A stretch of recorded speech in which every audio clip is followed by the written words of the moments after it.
Welcome to The Blend, a podcast brought to you by the Journal of the Dermatology Nurse Practitioners and Physician Assistants.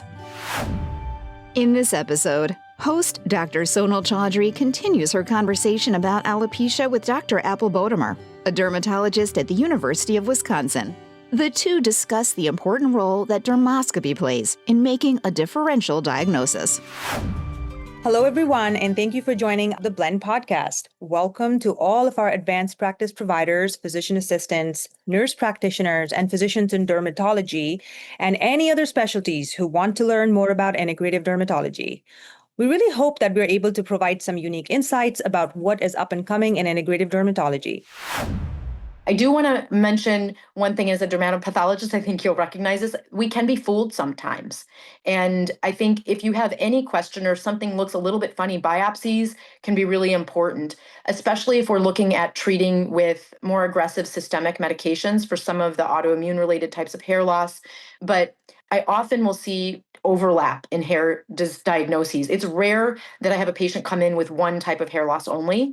And sometimes those biopsies can be really important in helping flesh out what's going on.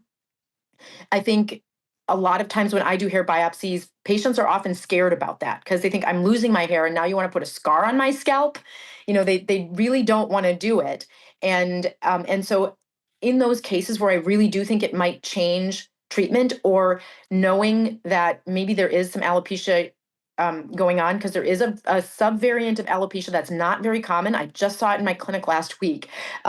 Is that the Sisypho pattern, and there's a pattern called ophiasis where they lose the kind of outer rim of their hair and they keep the hair right in the center on top.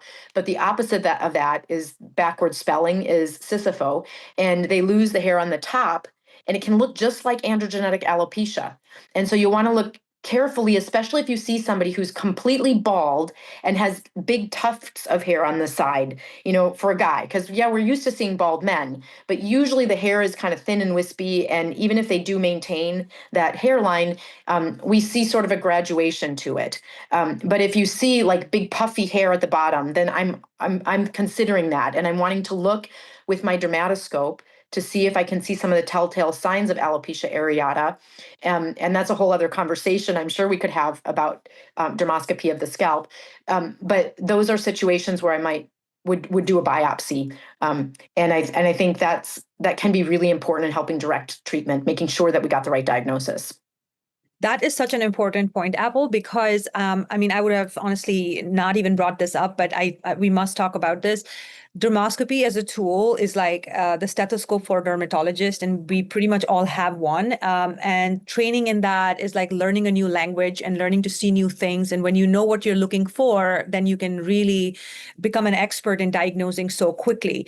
But sometimes biopsy is essential. And whenever an overlap is being considered, and you really it's going to affect the plan of action, I think biopsies are very important. Now, as a dermatopathologist, I'll tell you that when I see the alopecia biopsies, this is somehow, I was also trained this way to think about it, because some of the people that I trained with at University of Miami who are hair experts and are also dermpats, Dr. Mideva specifically, and something that I learned from her was to look at the findings, and instead of just like labeling them and trying to give them a name or lumping them in one place, it's okay to just leave the findings as such and pursue them with what they are.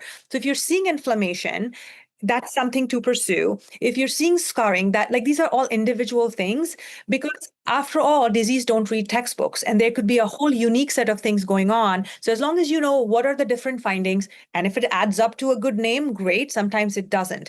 So alopecia is one of those things where I think adding up the individual things and really connecting the dots to a treatment plan is very helpful and ideal in many ways.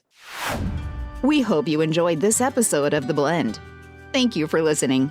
We'll see you back next time.